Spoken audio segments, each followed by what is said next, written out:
I first became aware of a movie called The Thing when I saw the original film. It was 1952, and I would have been about 4 or 5 years old. I think I saw it in a re-release. It was one of those films where, as you watched it, it was so frightening that my popcorn flew out of my hands. In other words, when they went up to the doorway and they had this a Geiger counter, they opened the door and he's right there, I went nuts. I went crazy. And then I subsequently read the short story in high school, and I realized it was a lot different than the movie. What they'd done in the first film was kind of make the James Arness monster more like a Frankenstein creature. And yes, he could. He was a kind of a vegetable that could reproduce various life forms, but he wasn't the imitator, the creature that could imitate any life form from the original story. The John W. Campbell story, Who Goes There, was basically an Agatha Christie kind of 10 Little Indians. You know, this creature is in your midst, and he's imitating either one or all of us, who's human and who isn't. And that kind of an idea really fascinated me.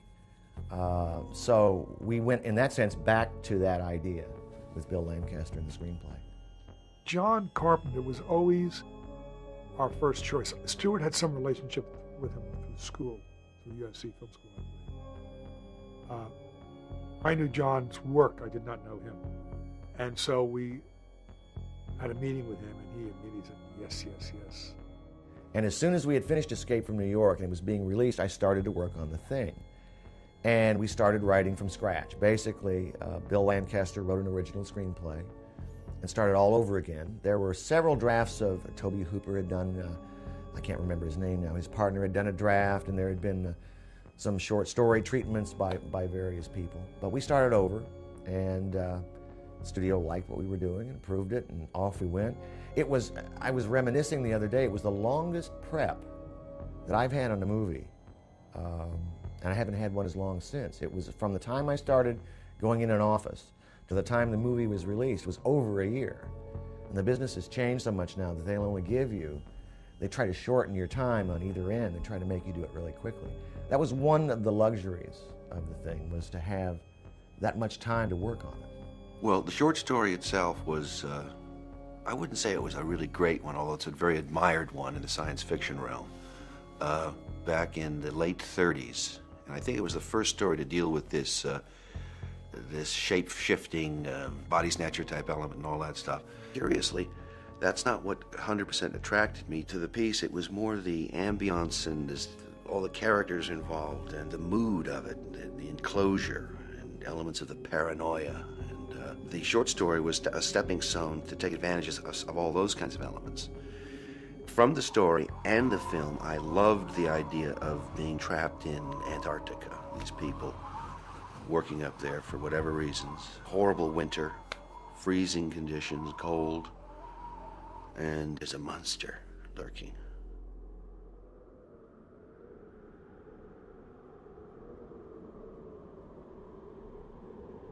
Trying to talk about how to approach making a movie is difficult. Each one has its own personality. What basically you start with is an idea for a director of photography. You want to begin meeting production designers. You want to begin the process of setting up how to make the movie. And one of the big keys to me in making The Thing was discovering John Lloyd.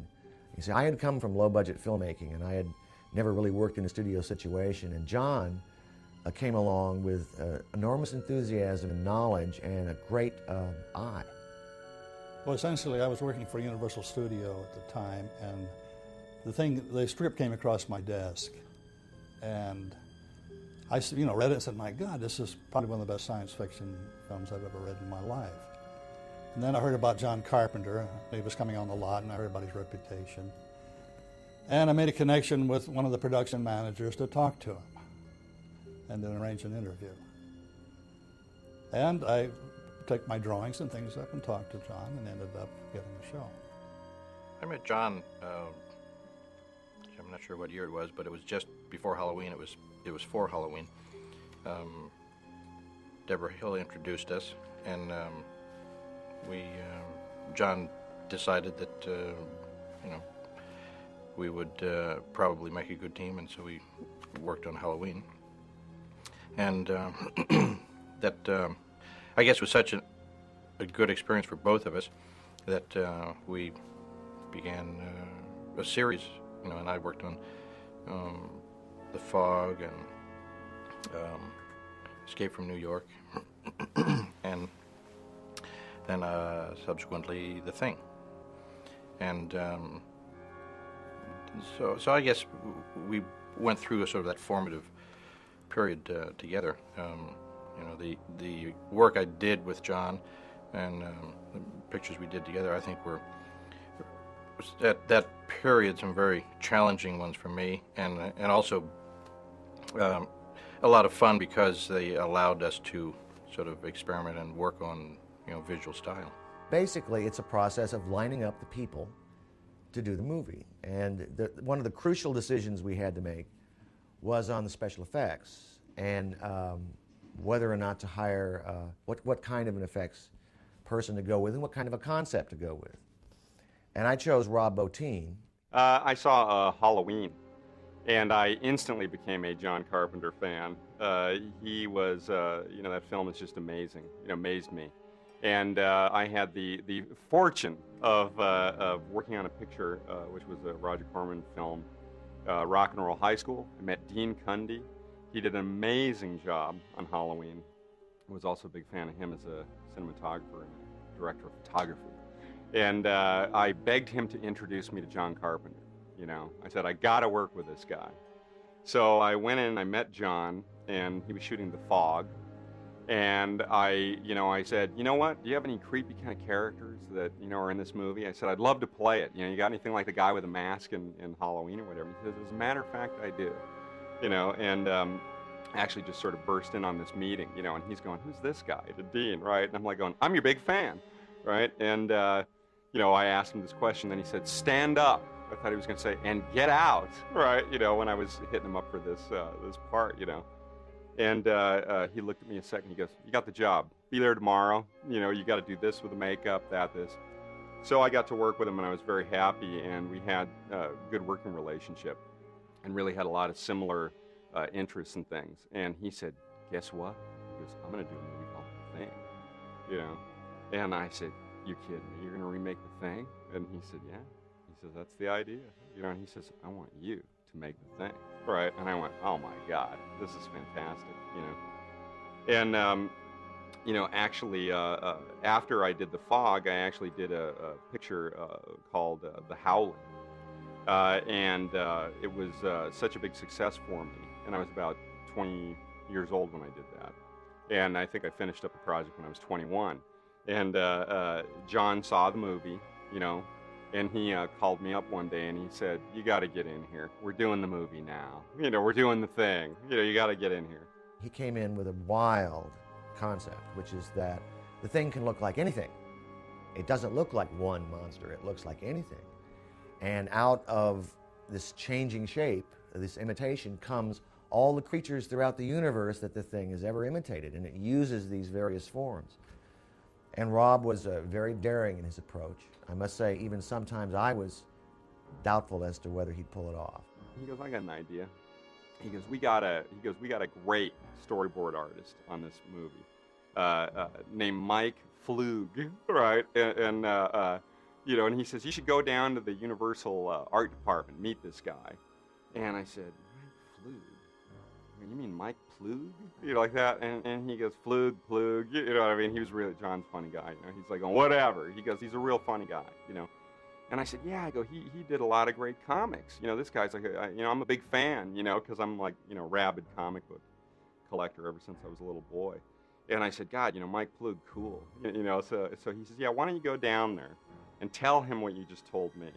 And he goes, what I want you to do is sit there with Mike. And he goes, and I want you to go through all the scenes. And I want you to show what it is you just told me, shot by shot. And he says, because he goes, that's the only way we can do this thing, right? So it took a couple of weeks to get all this stuff down. Then, after we had finished the storyboard process, I piled them all up, went walking back up to Carpenter's office, and he said, let's see what you got, like that. And we pinned them all up on the walls, covering all of his office walls. Then again, he looked at me and he said, do you know how to do all this stuff? And I said, no. So that was really the challenge of that picture.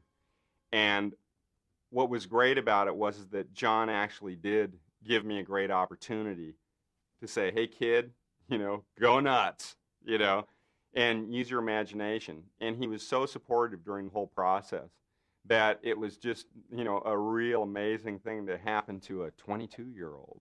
Well, we started casting the thing and realized very quickly that we had to be realistic. And although there are women who work in the Antarctic, and that would be a real thing to put them in there, it's more fun, I thought at the time, to make this an all-male movie, simply because you wouldn't have to deal with that issue. They had a couple of women in Hawks's version, and I thought maybe it would be more of a streamlined approach in an all-male movie. I hadn't seen one in a long time. And I started casting with Kurt Russell wanted to play the lead, and he was the kind of linchpin. And then we just looked at every good actor we could find and assembled a great cast. John was trying to cast the role of MacReady, and we spent some time together talking about that, trying to think of other actors. I wasn't involved with the movie, and he was casting the movie and had some of the other roles cast pretty much, when he was not finding what he wanted for MacReady. And I gave him some suggestions, and we just, as friends, we were just talking about it. And then I guess it was about 3 weeks to go, or a month, maybe less than that, he came to me and he said, what would you think about playing it? And so then I really read it and said, yeah, I thought it'd be a lot of fun. At that time, we were going to try to do definitely a strictly ensemble piece where MacReady was just one of the group and very slowly came out of the group to have to sort of deal with the thing at the very end. And that kind of changed slightly once we discovered that we had, these makeup and these wardrobe problems where everybody looked the same. I was asked to come in for another role.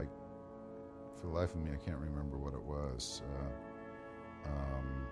And after I got there, John and I were talking, and we had known each other socially a little bit. And I said, listen, what are you thinking about Clark, the dog handler? He said, I haven't really focused on that role yet. And I said, well, that's the one that interests me the most. And he said, really? And I said, yeah. He said, why? And I said, because there's something about him, the fact that he's more connected to the animals than he is to the people. I see him as a kind of loner, sort of strange other entity in the group. And I think he liked that, and I like the fact also he was sort of the red herring, the one that everybody thought was going to be the carrier. And we had the whole cast together, and we went over to Universal, and we sat around the table the first couple of days and talked about the script and talked about what the characters needed and wanted and so on and so forth. And then we worked on mostly the psychological aspects of it. That's what was most interesting, at least the way that the script, stripped of all the special effects. When you first read the script, I never read the monster turns here and blah, blah, blah. I just look at the scene. So we had a chance to work on that first, and probably good, because once we started shooting, the technical aspects began to take predominance. It ended up being great for me because I was the one who got to work the most with Jed, the wolf dog, and Clint Rao, who raised and trained Jed, and I got to be good friends, and Jed and I got to be good friends. He was a very spooky dog when we started, because he was half wolf and half dog, and the wolf half was real dominant in him. He did everything like a wolf. He would never bark, he never growled, but the minute he would become uncomfortable, he would just suddenly go. And you just went, uh-oh, wait a minute. And he did that with me sometimes. And, Clint had warned me, if you see this look on his face, just relax, try and relax. Something spooked him, and you never knew what was going to spook him. He was not very experienced working around people, so we had to really lock the set down whenever Jed was on the stage. And because he had to do that one scene where he went through the entire room and went underneath the pool table and everything, he had to go past almost everybody in the company. So we were in rehearsals for 2 weeks, which was, it's interesting, John originally, I thought it was a great instinct. He'd never done it before, but to put this group of 12 people together and then try and figure out what the dynamics were going to be between them, you know, who didn't like who felt, you know, who would react this way in this circumstance. And we came up with a lot of very interesting stuff in that process. But also we took some of the control away from John in the process too, because we really bonded and we got very interestingly involved with each other because of that. I remember at one point in the pre-production, John Lloyd came to me and said, okay, here are our options. We're going to have to go probably up to British Columbia and shoot this on a glacier. In looking for somewhere to build the set for the Antarctic ice camp, they opted for Stuart, British Columbia, because it was purportedly one of the highest snowfalls areas, accessible easily. We scouted it, I believe it was in the summer, when it was still warm, relatively warm, and the location we had chosen on this hilltop overlooking a glacier was still essentially dirt, so that they could build the camp. So we were, I would say, 6 months ahead of when we would be shooting. We were choosing the spot. It was a little knoll on top of a mountain that was accessible by a one-lane road that was also used by the mining company. The mine road had only been opened briefly, and it was shut down after that, so it was kind of a unique thing to find. Because you just don't drive on top of glaciers, you know, you don't do it.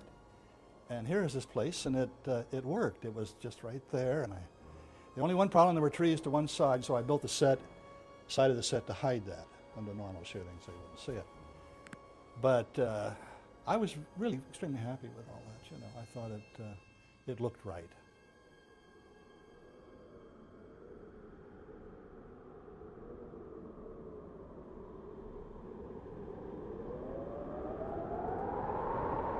My responsibilities were the opening title sequence, which involved fabrication of the miniature spaceship, which was actually built by a person named Susan Turner.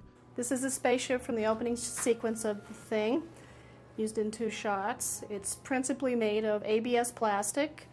I made it out of that so we could help hold all the heat that would be generated by these 144 lights we have circulating. It has a lot of brass etched pieces, including the grill around the outside, the vents, the dome, the exhaust. I did that because I wanted maximum detail possible, which is not possible, in my opinion, with styrene. I like the brass. It's painted with many shades of gray. It's airbrush painted by hand, masking techniques. There's also a light in the dome, which is made of hammered brass. It was actually flat when it was etched, and it was hammered into shape in wood form. I wanted you to be able to see the lights at a continuous intensity through the grating instead of little hot spots or what you usually would get with a grain of wheat light. And there's infinite values of intensity and speed on this too. So when we got in and saw what speed we needed to have it go at to give the right effect, we would have the option of making the lights go faster or slower, or be brighter or duller.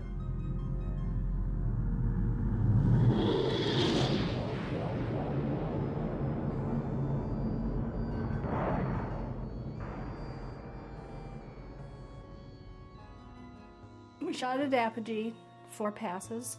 The spaceship pass, the pass with the swirling lights to give it the motion, which is presumably powering the ship.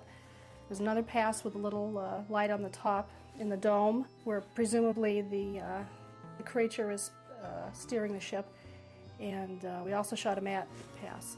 The actual title itself, when I did the effect for the title, what I used when the title comes, you know, the spaceship flies by and then the title comes and burns on, the way that was done, we had like a fish tank that was about, I don't know, 4 feet wide by 2 feet high, And I put smoke in the fish tank, and then on the back of the fish tank I put the title, The Thing. I drew it on an animation cell.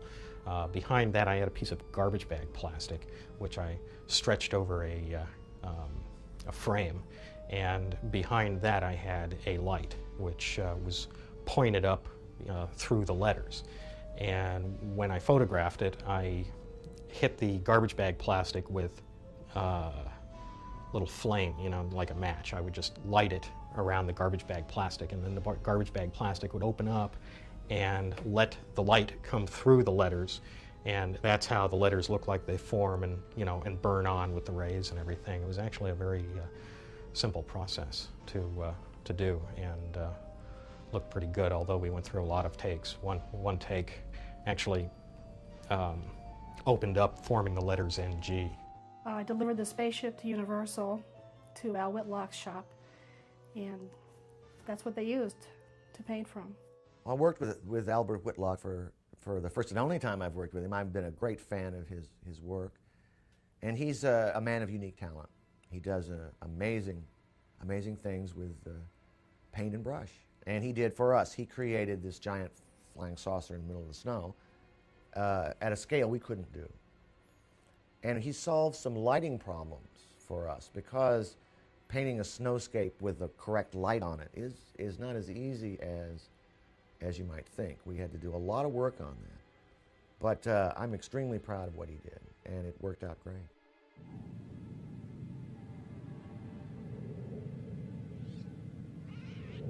Well, the career in Universal started off really with the birds. Hitchcock called me in and I introduced myself as somebody that had worked with him in England. And he really didn't believe it, actually. But after I talked to him for a while, he got to realize that I knew things that were absolutely authentic, and then he got interested. Well, after that, there was Torn Curtain, Marnie, all the films that he worked on, that he made after that, I did work on. Because he liked doing match shots. I mean, he liked doing anything like that. Earthquake was a very difficult movie in as much that Universal indulged in the luxury of booking films into the movie houses before they were even started. So there was a 12-week schedule, and there were 40 pieces of film to be done. Hindenburg lasted almost a year, but there were 70-odd scenes on that. In fact, the whole film was... George Scott, at the end, when the film was finished, said it's his picture, not mine. Well, Albert Whitlock, I had met on the Hindenburg, because I had been kind of liaison with Albert on the Hindenburg, and I knew Albert very well, got along with him very well, and really was, I think, one of the shining periods of my career that I got to watch Albert at work and watch him do all his magic.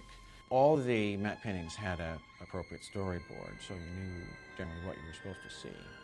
Very often we had an element that would be a live action element that was shot for a component of the matte painting, and that would just be cut in for the appropriate length, and then you would just wait until Albert delivered his work, and then you just cut in his little masterpiece and away you went. And they dribbled in all the way through the making of the film. He would photograph, say, the bottom half of the frame out on the ice field, or the top half and part of it, whatever was important for that, and then take the film back to Hollywood, not develop it. He would store it in the refrigerator, cutting off just a very small piece of it so that they could develop just that for testing and for lineup, and then painting a painting to match. So it was actually an interesting process for me to go through. I've worked with him subsequently a couple of times to look at really sort of one of the Hollywood masters and how he did his particular technique. Well, essentially what we did is we just built a portion of a spaceship. And we planted that, then Albert Whitlock created this larger spaceship out of it. But the big problem was getting the spaceship there. We had to hook it to a helicopter and drop it. And then we went to shoot the matte shots, And Albert wanted to wait till evening, you know, once you get the magic hour. And we waited too long. And the helicopter came, was waiting, and we waited. And finally, Albert says once more, and the guy said, now look, this is it, we're leaving. And so I remember we all had this heavy gear, and we tried to get in the helicopter, and I couldn't get the door shut. And so regardless of that, we took off. I mean, that was it. It was the end of the day. And then the guy gets partway toward the camp, and he said, my God, I think I'm going to run out of fuel, you know. And then I say, well, if we run out of fuel, what will happen? Well, we'll just land. He said, well, spend the night. And I can imagine spending the night in this helicopter with 6 or 8 people, you know. It's, but we didn't. We finally made it back, and everybody was happy, except the pilot. He said we didn't realize, you know, really what kind of trouble we were in. But again, ignorance is bliss in most cases. That we had to find a piece of high ground on the back lot because I didn't like working from a tower, unnecessary anyway, because the back lot at that time was very plain and very hilly. So we found a high spot and laid the sheets out and just placed the people in the appropriate position. The vital issue in making a match-up work is having things standing in space. If it doesn't look as though what you're painting is actually in space, dimensionally in space, receding from you, which doesn't necessarily simply mean the dissipation of colour and tone. That's simple. But still to get the feeling that it's there standing in space, if you don't achieve that, you don't achieve anything. It just looks like a painting. Remains two-dimensional. That's the main thing you're aiming at. Clouds, of course, help you get that.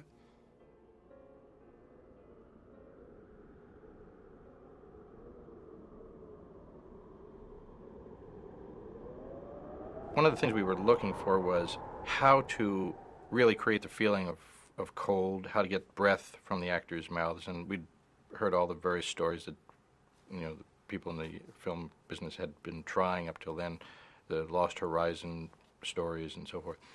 And we decided that refrigerating the stages was really sort of the best thing.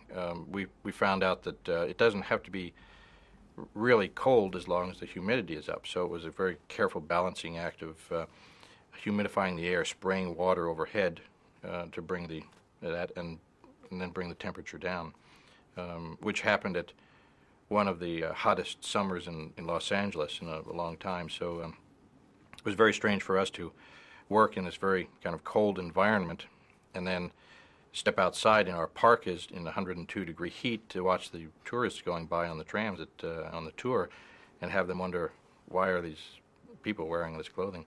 And it was sweltering. So more people got flu and colds on that picture. They'd come out wearing their parka, freezing. They'd come out and it's sweltering. They'd take off their parka. Now they're hot. Then they'd go back in. They'd put it back on. It was so confusing.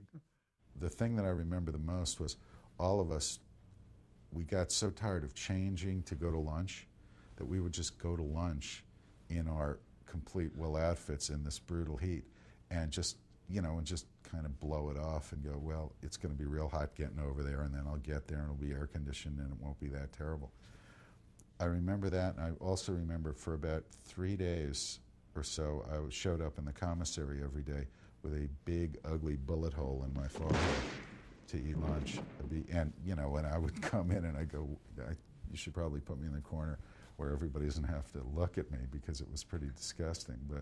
And there were other people who showed up, you know, with pieces of them hanging off to go to lunch. It was, we were quite a sight on the Universal lot there. The thing for me was, on The Thing, was that the production designing of the movie was so perfect that my job was easier. I could concentrate instead on the acting, telling the story, and the monster. I mean, that was the big job, was to convince the audience that this thing is real.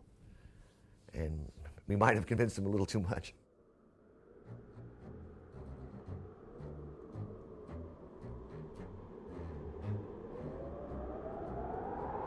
Rob Bottin has a great sort of strange imagination, and of course his characters likewise, the creatures and so forth. I was really intrigued and challenged by the fact that we would be doing some things that hadn't been done up to that point in creating these illusions. We tried all kinds of things, cranking the camera faster and slower, and under-cranking and shooting the camera upside down so the backwards action looked somehow strange. A lot of different sort of photographic techniques.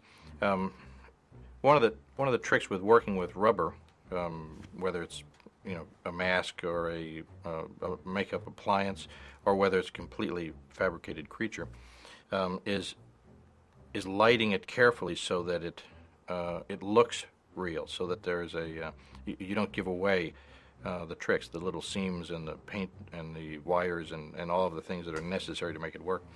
And Rob was always very sensitive about his creatures. There was, whether there was too much light on them.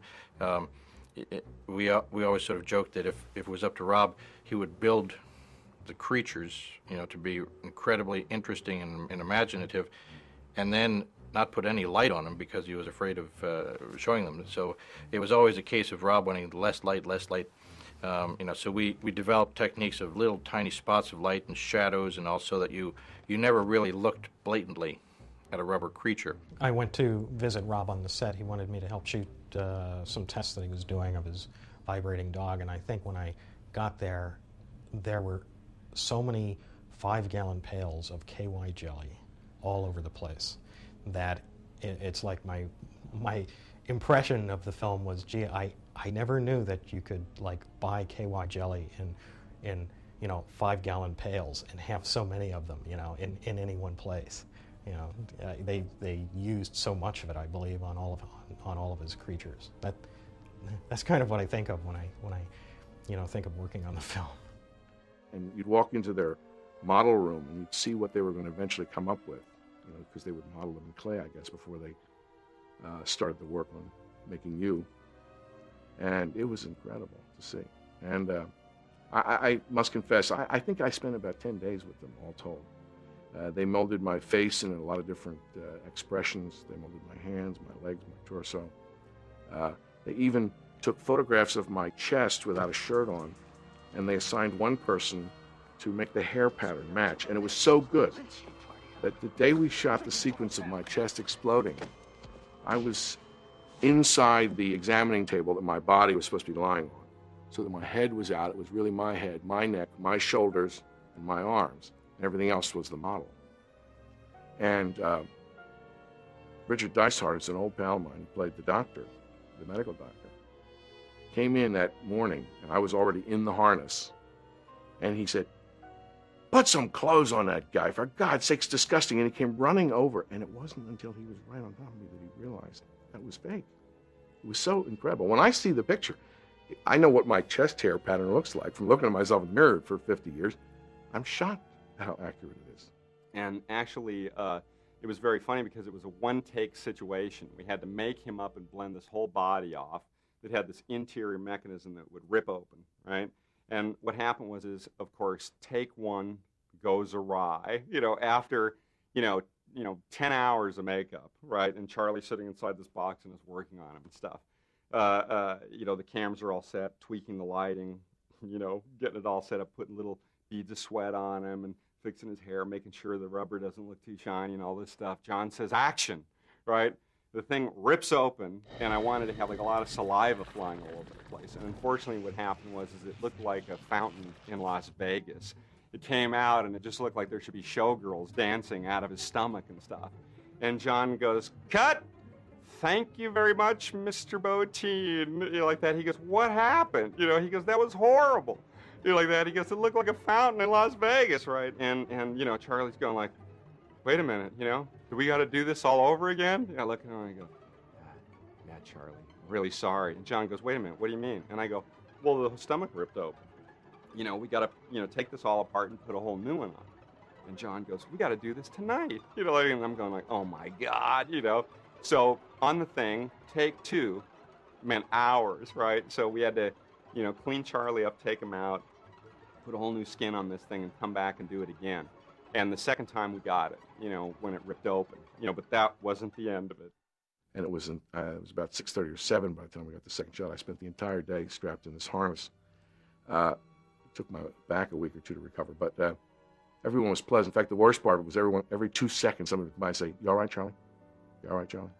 And I say, "Just don't talk to me. Don't talk to me anymore." When we actually get to the scene or the actual shot within the sequence where, Norris or Charlie, has his stomach open, and it's actually going to bite down on the doctor's arms. What we did is we came in on a shot where you would actually see the mechanism open, and we had, the doctor, actually put his arms in there and then start to close the machine, right? And then we cut. And what we do is we come to another angle, right, where we've actually replicated the doctor's arms perfectly, making it out of Jell-O, right? We made the arms out of Jell-O. We had wax bones built into the arms, and we had rubber veins and gelatin veins and all this stuff, so it was like, living tissue. And at this point, what we did was we actually took a mold of the actor's face that was playing the doctor, and what we did was we actually found a guy that had no arms. So his arms were actually cut off here, right, in an injury, an industrial accident, right? And very, very great guy, this guy. And we basically made a prosthetic that actually looked exactly like the doctor and glued it on this person's face. And we glued the gelatin arms onto his arms, right? So we have him in there, and what happens is the stomach is actually hydraulic, so it's made out of something that would be like, same device that a tractor works with and can pick up, a lot of, weight. And when this thing slams shut, it actually rips right through the Jell-O, punctures the plastic veins, which sends blood flying all over the place. And then the actor with no arms, pulls his arms out, and now he's just got the prosthetic damage, on, and blood shooting all over the place, and that's a really good shot in the movie. That one was really tough to do and very inventive, very tough to do. I would even be scared to do that again. That sequence is so etched in the minds of people who see this movie. Everywhere I have ever been in the world, someone has spoken to me about it, and I kid you not. Everywhere I've ever been, I do a lot of traveling. Someone comes up to me on the street and speaks to me about that movie and about that sequence specifically. Then we actually had to start getting the footage of his head coming off. And, obviously for this shot, we couldn't use Charlie Hallahan, right? So he actually made like a perfect replica of this guy's head. And fully, animated it, with mechanical effects and whatnot, And in it had a hydraulic ram that would actually stretch the neck out and sever the rubber at exactly a perfect point. And again, this was only like, you could only do it in one take. All right, and when it stretches open and the skin rips, what I wanted to see inside was something that was very reminiscent of like what's in a comic book whenever you see goo stretching or whatever. It's like this really stringy stuff. So we really didn't know how to make that stuff, and there was nothing that would sort of stretch that far. So what we did was we just started, melting plastic and getting bubble gum, and making this crazy concoction that I'm sure was like so toxic, it couldn't be good for you, right? And what we did is right before the shot, we had, the whole replica of Hallahan's body, and we actually had this goo that we would pile in there really quick. And the whole time it's giving off fumes like paint thinner and lacquer thinner and all this kind of stuff. And again, we have effects guys buried in the little table underneath to operate the stuff, and then all these guys that have rehearsed the motion of the neck coming off and everything without doing the split. Camera set up, right, and everybody's going like, what's that smell?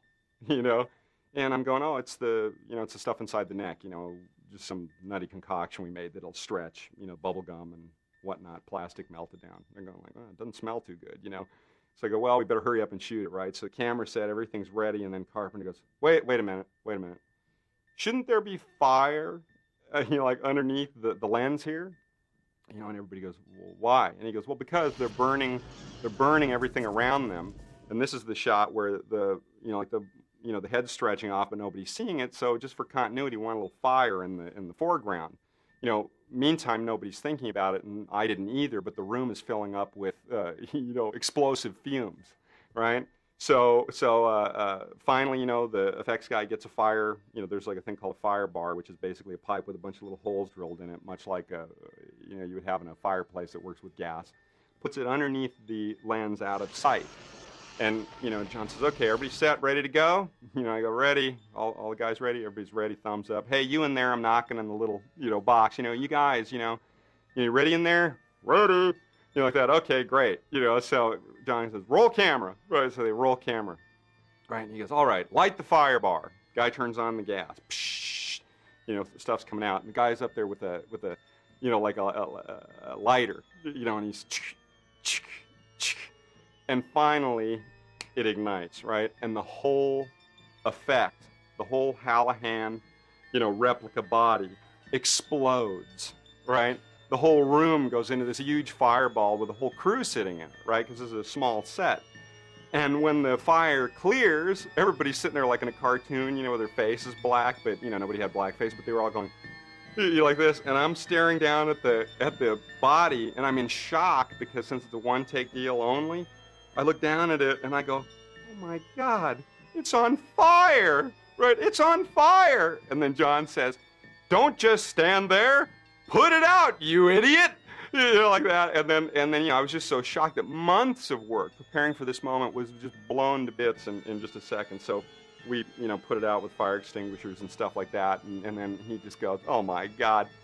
We had to set up, take a whole nother day to get back to this point, and finally just accomplish the one shot where the head stretches and the neck severs.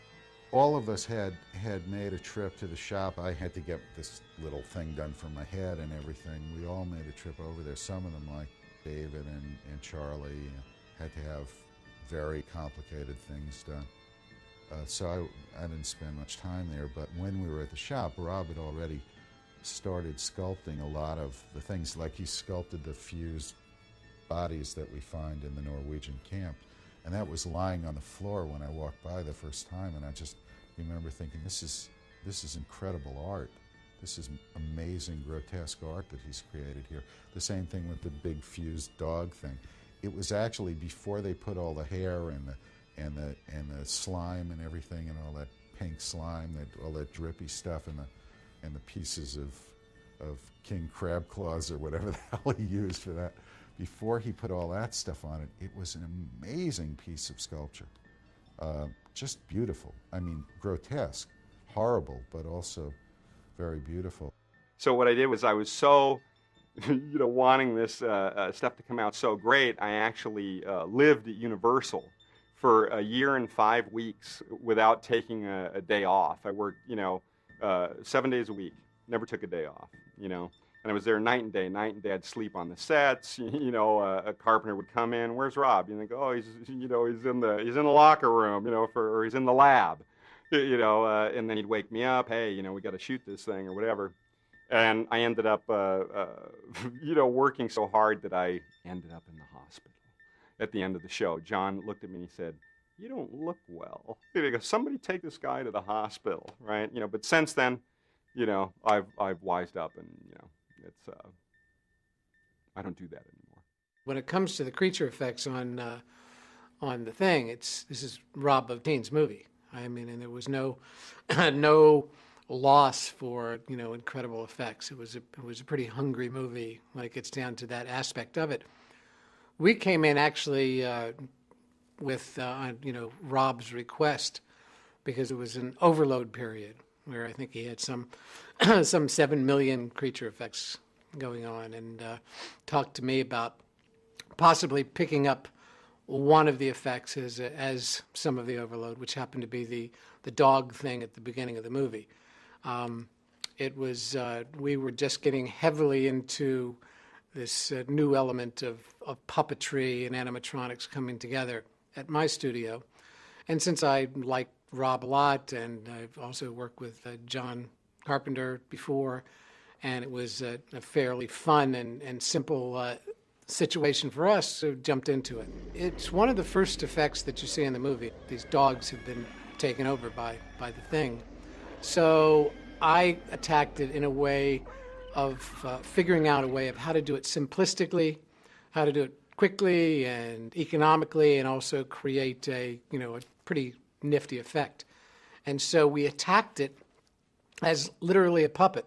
So when you do see this effect in the movie, I remember looking at myself in the mirror and going, how easily can I puppet something if this is the head, because we were just starting to get into puppetry at that point in our studio, and had us do a snapshot of me just holding my hand like this as a human being, so that this is about the most intricate and amazing machine anybody could build. And then from that snapshot of me standing there just like this with my hand just like this, we designed the dog thing over that. So it was form following function. We did not create freely. We created based on the machine that was going to make this thing work. And when you actually see this dog thing in the movie, you will see that there's this hump, this interesting hump, and this long neck that comes out, and this really cool head that comes around, and is snarling and going through all these gyrations. And it has all this wonderful organic movement, and it's basically because all that organic movement is the person inside it who is disguised by the design. So we came up with a concept, designed to that concept, and literally built a really cool hand puppet with an animatronic face. We literally came in to help out, to take a little bit of this overload, and to do a really fun character and a neat creature and a neat effect, but it wasn't for the credit and it wasn't for the film. It wasn't my film. It was Rob's film, and he should be very proud of it. I'm thrilled for him, and I think what he did is outstanding. Some of the neatest effects we've seen, and I'm glad that we have a cool effect in the film.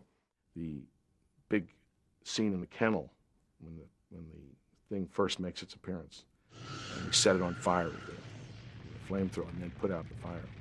It was one of the most exciting things I've ever worked on, because there were 7 or 8 cameras, 9 actors with fire extinguishers, and we really had to go in and put out the fire. And the stage was elevated 15 feet or so above the floor, so there were real firemen underneath, and there was a lot of safety apparatus for us. But I remember that, usually the roll 'em, marker, action, and all those cameras clacking, and the flames building up from the gas jets, and us waiting, and then finally the call, and we all went in and really put out that fire. It was really wonderful. The kennel sequence is basically broken into 2 areas, which is one, first the dog transforming in front of the dogs, and then the point at which the humans see it. And at the point at which the humans see it, it was very important to also understand that what again we were looking at was an amorphous shape that you could really call a thing. So when the big mass or the dog or what it is transformed to pulls itself up into the corner of the ceiling, trying to back up and escape, from these guys and the dogs and everything, it just wants to be left alone. It's got nowhere to go. So basically, these guys are looking at it and they go to torch it, and what happens is it rips open, and then this really strange kind of formation comes out that looks much like a flower. And in essence, if you go back and freeze frame, what it actually is it's not a flower. It's about, like, I don't know how many dog tongues. It's a bunch of dog tongues, and there's dog teeth growing out of the thing. And I wanted something there that actually in the mind would sort of be something the dog used to be, and has now changed into something that is like a twisted nightmare. The burn, I remember the burn when David Clennon's eruption.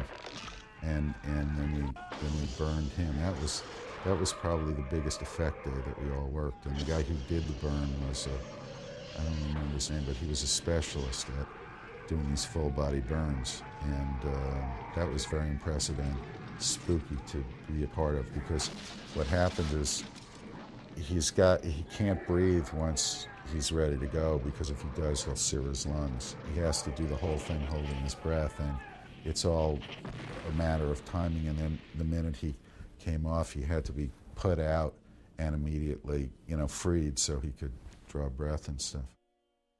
When I started seeing some of the effects that Rob had created, there was one particular sequence where Charlie Hallahan's head comes off the table and a tongue shoots out and it pulls across, turns over, and grows stalks and walks across the floor. When I saw that, I realized a great sense of relief, because what I didn't want to end up with in this movie was a guy in a suit.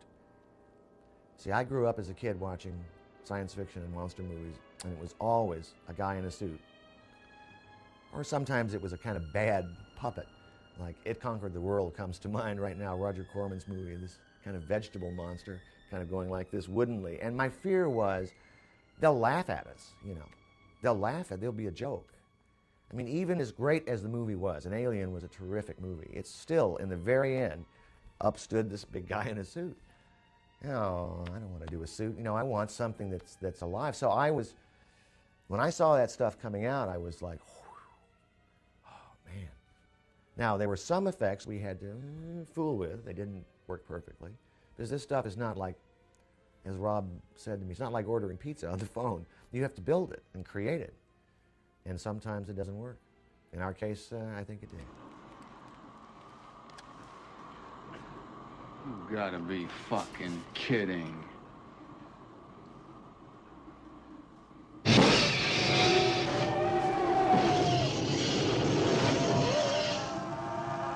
Rob Bottin did the special makeup effects, and Roy Arbogast did the set special effects, the explosions and so forth. But they worked together in one area, and that was in terms of certain construction for the thing, certain size that Rob couldn't handle.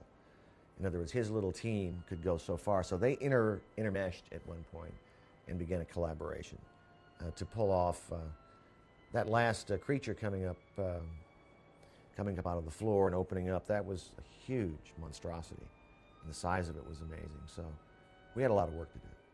The first part, which was the pass where he actually has to run underneath the floorboards, that was done by Roy Arbogast. And what they did was they built actually like a train track underneath the floorboards.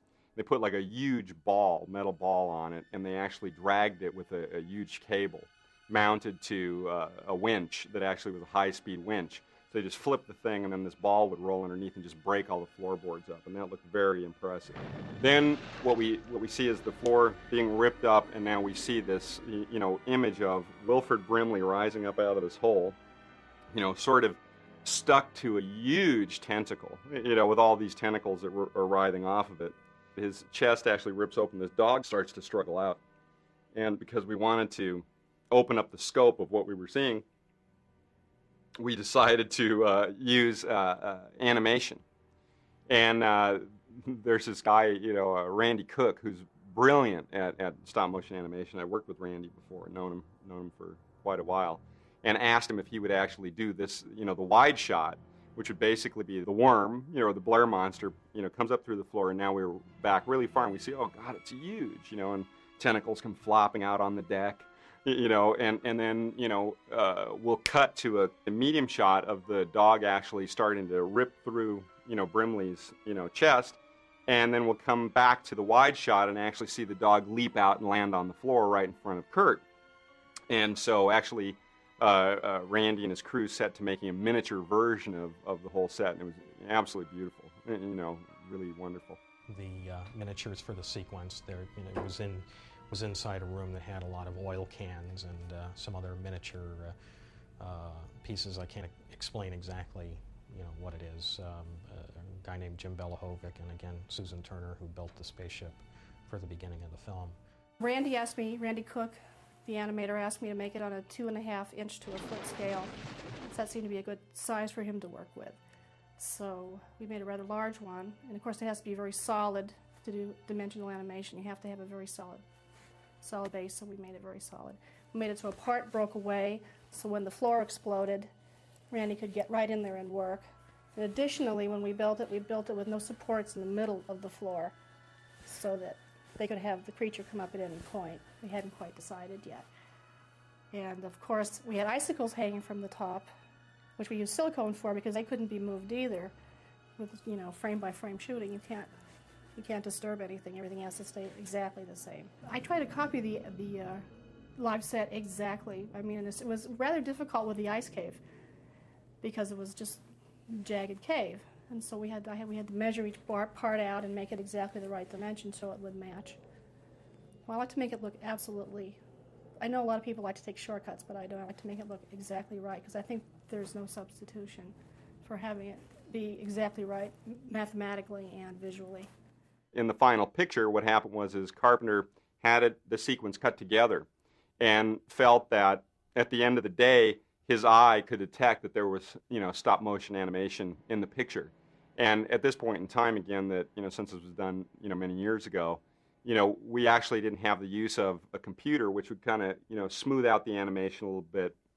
And so, John decided that, no, we're not going to use the animation in the picture, even though it was beautifully executed.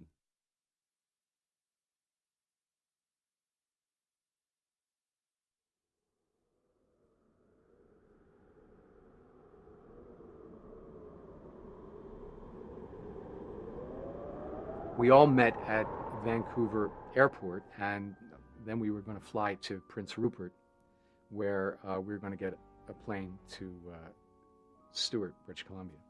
So we flew into Prince Rupert, and as we were coming down, we realized there was a snowstorm going on. So we thought it would be a little dicey if we were going to take a small plane and fly into Stuart. So we get into Prince Rupert, and around 11 o'clock at night, they heard the entire cast into this huge, like, Greyhound bus or something. By now, it's continuing to snow, and the snow is getting deep. We're driving along. I remember Peter Maloney was sick from eating something, and everybody was kind of falling asleep. And, it's the lull of that bus as it's driving along. And we're all just about out of it. And suddenly we hear the bus driver yells out, "Slide, slide!" So we all wake up, and the bus literally slides, and it starts going almost like off the mountain. I thought it was going to like bounce off the mountain and ricochet and throw us off the other side. There was no guardrail or anything, and it just plummeted for 1,000 feet because we're in the middle of these snow-covered mountains. And so now if this was a movie, you cut to the next shot. The whole cast, we were up in front of the bus, surrounding the bus driver with our eyes completely open, and we're driving at like 10 miles an hour now, and we're just kind of glued to we're glued to the road. But Maloney's still in the back, and he's sleeping. So about 3 o'clock in the morning, or who knows when, there was like a motel halfway to Stuart. And we were going to pull in there to see if we could get some coffee, make some phone, I don't know what. But it's continuing to snow, so it's really deep. So this Greyhound bus has to make a right-hand turn and then go up this hill into the parking lot of this motel or something. And the bus slides, and it gets stuck, like right in that depression before you go up. And he couldn't get the bus going. So, like, we're sitting there, and I'm not sure, but I'll take credit. I said, why don't we all get out, lighten the bus, and we can actually push it on the ice or something. So you have this cast of amazingly talented people getting out of this bus in the middle of the night in Canada and lining up on the side of the Greyhound bus, and they start to push the bus when the bus driver put it in gear, and we actually got it moving so that he could get back up into the lot. Well, we got into the lot, and the motel was closed. So we had to turn the bus around, and we got back on the road, and we drove for another 2 or 3 hours. We got into Stuart, British Columbia at 5 in the morning. Carpenter comes out into the middle of the street. He's like welcoming us. He's all bright-eyed and bushy-tailed. He slept and had coffee, and we're all like, we were a mess from being up all night. And he said, "Welcome to Stuart," and that was our arrival in Stuart, British Columbia. The conditions are almost unbelievable to imagine shooting a movie in. And somehow there's a part of me that wonders how we ever survived it. We had such problems, all the way down to the cameras. We had to leave them in the cold because we couldn't take them from the warm out into the cold, inside and outside, because the lenses would mist up. I mean, the whole approach was one of just trying to push this giant rock up a mountain. We had no comforts. And it was a dangerous spot. Make no mistake about it. We were in a very dangerous spot shooting this movie. And I think that some of the reality of that showed. I know the cast members bonded together, and they really became their characters. They were really standing out in the snow dealing with a problem. There was a real camaraderie on the making of the film, because these guys, the actors got into the business of being scientists working together, thrown together. I would imagine in the real world, a group of people in an isolated environment would have to pull together and be friendly. And We did lots of research. People could go up there for long stays. They'd bring cassettes and records and books, and they would get flown in like videos of Super Bowl games and baseball games. The actors tried to mimic that. They tried to copy that. There's been some great scenes where all 12 men are looking at each other and trying to figure out who's who. If you are my best friend or if you are about to thing out on me and kill me. But my favorite thing in this whole picture is to be able to be up here in a location like this and just be able to shoot up here. It's unbelievably fantastic. When the set was built and then it got snowed in, as we had hoped, we were then going up a snowy, icy dirt road, one lane, with mining trucks coming down and radio contact back and forth. So the trip up each morning and back in the afternoon or in the evening was sort of a long, tedious, and sometimes kind of scary trip. It was one of those things that paid off because, you know, we were able to put the set in a location that we would not have been able to otherwise. We lived in the town of Stuart. It's the one of the last ice-free ports, I believe. So they floated a I guess you'd call it a logging camp barge dormitory into the port, and that was the crew housing. It was a large flat barge that had very small cubicles in it with a bed, and it was very much a kind of a college dorm situation for the crew, and it I think it made the adventure more interesting, and there was a certain bonding that occurred with the crew. But of course, it was not the most luxurious conditions. The drive up from Stuart to the site on the glacier was 45 minutes of unbelievable stuff. Every day we passed 8 tan-balled eagles eating, having just killed salmon, eating them on the side, on the snow, blood-covered snow. It was just amazing. Good morning, gentlemen. Good morning. Oh, man. What's going on? We're on, hey, this must be a movie. Everybody went up every day. So there were many days you just sat around and sort of did nothing except look at how beautiful it was. That was the extraordinary thing. Even though it was 20 below, the gear we wore after a few days of acclimation kept you warm. And you could walk out on these fantastic glacial vistas. We were 3/4 of the way up this huge glacier, and that pale blue color of the ice. It stretched for miles and miles and miles and miles down as it sloped down into the valleys. And white snow all around you, and just hints of the darkness of mountaintops. It's a sequence of images I've never forgotten, really powerful. I've never been that high up for any length of time in the mountains in that kind of cold weather. It was just gorgeous. So I felt the sets up there gave us a tremendous feeling of place, which was important because the movie's about, on a psychological level, is about isolation. Even though there were a number of us there, each one of those men had his own little trap, little prison that he lived in, cut off from everything else, except the guys around him. And then the introduction of this alien, which couldn't be seen, but could be sensed, intensified that experience for each and every guy in it. And that was, I thought, the most interesting part of the movie for me. In fact, I felt my character, Dr. Norris, knew, unconsciously, that he had been infected by the thing. And in fact, in the sequence when they're trying to decide what to do, when everybody's flipping out and running all around the hallways, and somebody, I think it was Tommy Waits' character, had a gun. They had to talk about it, and they wanted to take the control away from Moffat. They asked me. And my character said, I don't know, fellas, I just don't think I'm up to it. In my mind, he was responding to a signal from the inside that he didn't really understand logically, that something was wrong and he was the wrong guy. And so anyway, that business of being up there and seeing that sense that you were really alone, nothing, the wind, the cold, all those elements was fabulous. Okay. We won't have that white situation over there. Right. So I think we'll be okay. We made Well, we might want to do it. We could just do a little pull back from, say clear him. Good from idea to Mattis come back, yeah. into here, and then go come with into the the- situation here. That sounds good. And maybe Sounds put good. Palmer fooling with the hydraulics in the front of the blade here. All right, good. Good. John Carpenter created a tremendous atmosphere on the set. It was very positive. It was supportive, and it was also, it encouraged you to work hard.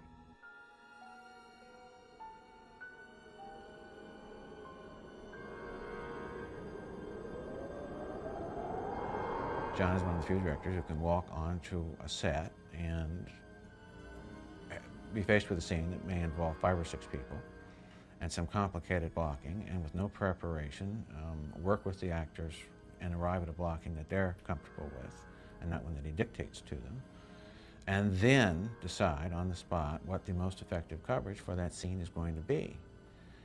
That's a rare talent.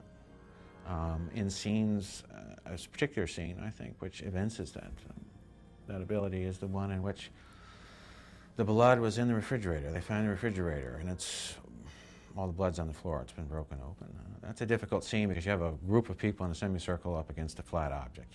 And if you think about that, that's an exceptional challenge to shoot effectively.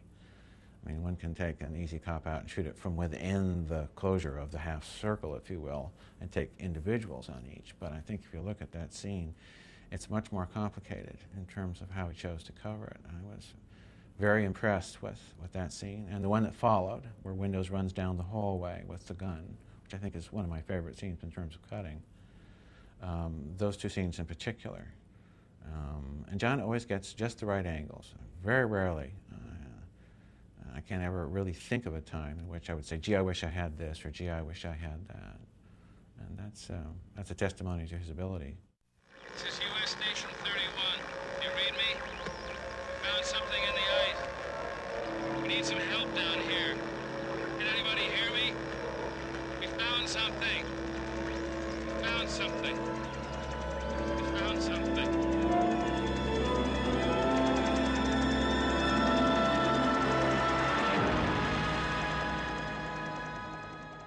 The reviews were mixed, I think, with the audience. And there was an alternate ending to the film that was shot.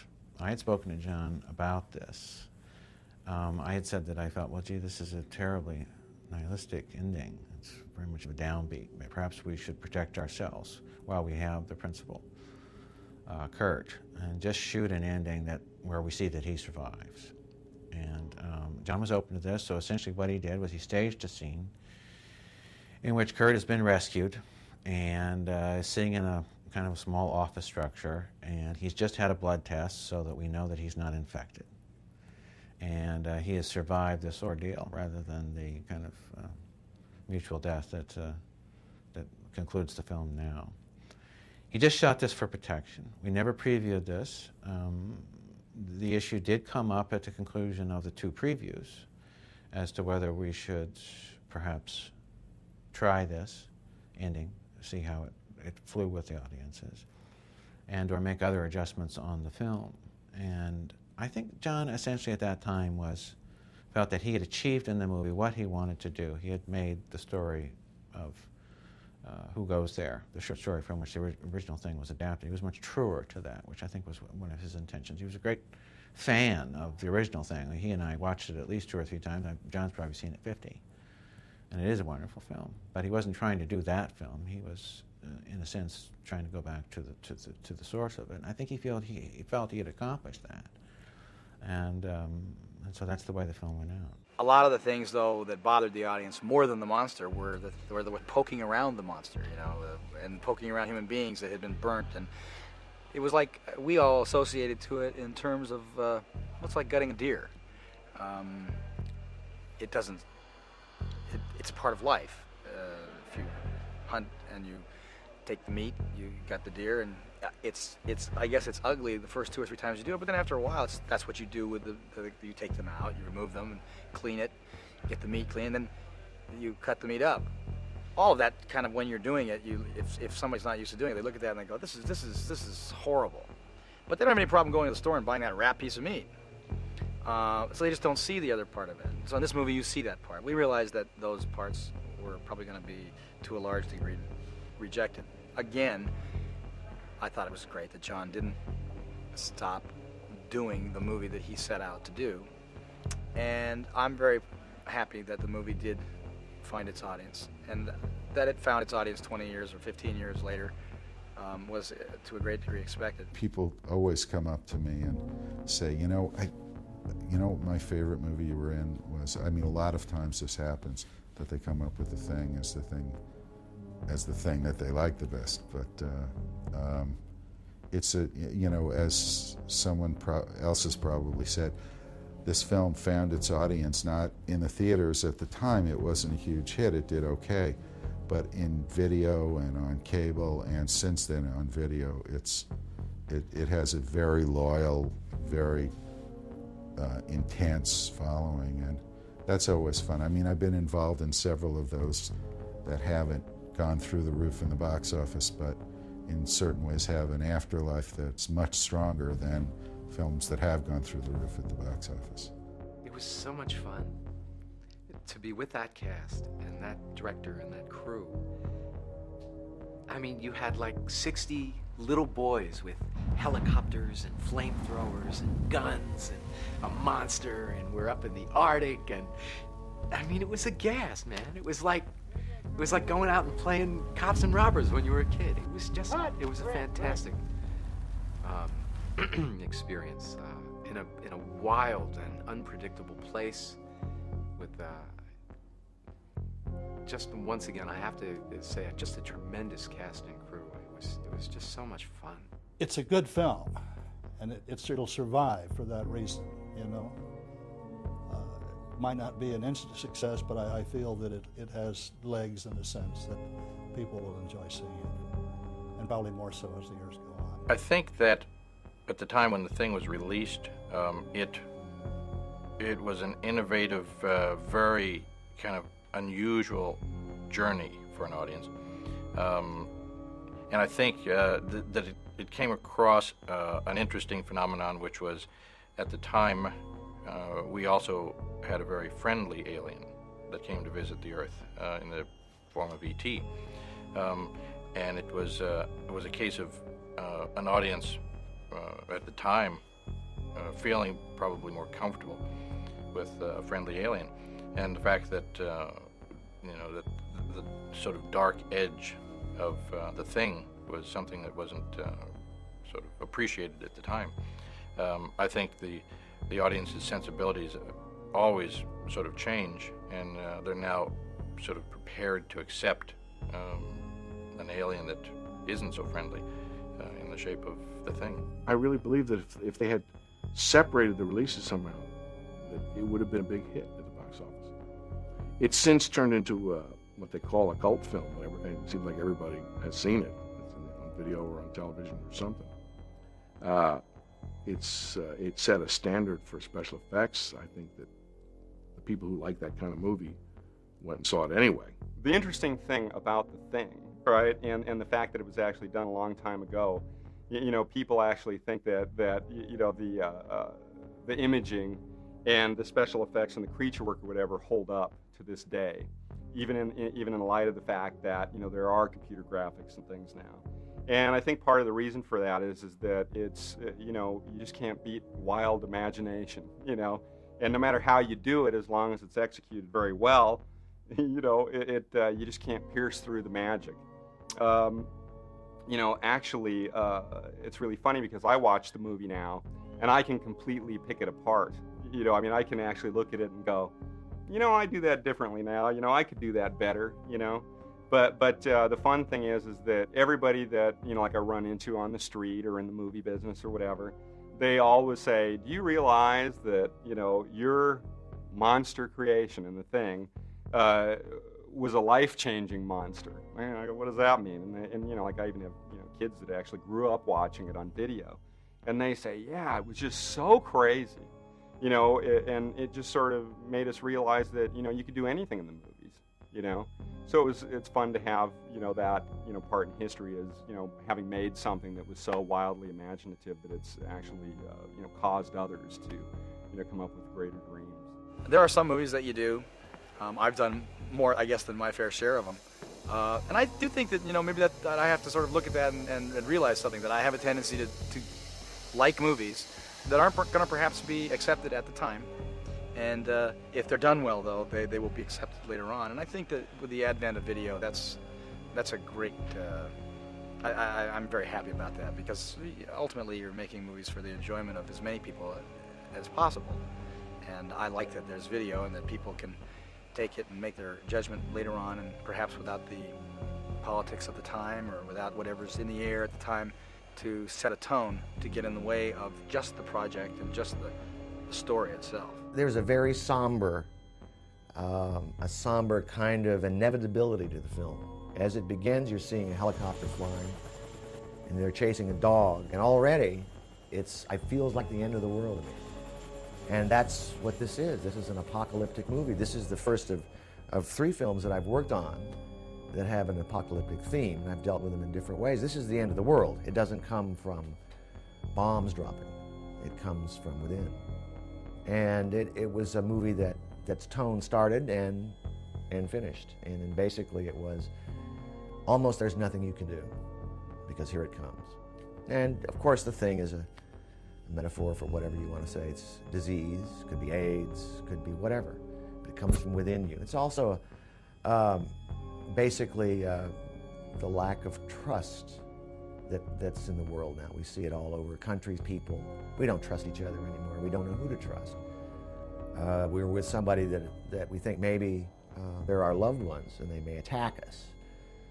And that's what the thing is. It has a lot of truth in it, kind of dressed up as a monster movie.